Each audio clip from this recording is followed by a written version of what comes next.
Memberikan angpau atau amplop berisi uang sudah jadi tradisi dalam pernikahan di Indonesia.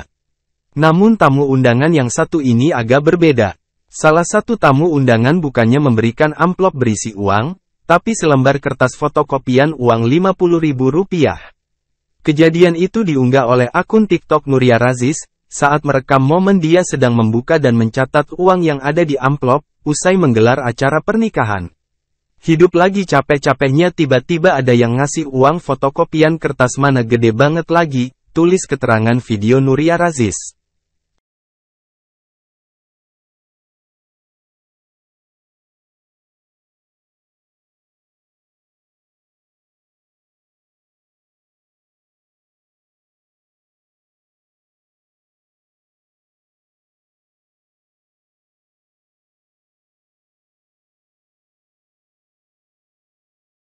Download Tribun X sekarang, menghadirkan lokal menjadi Indonesia.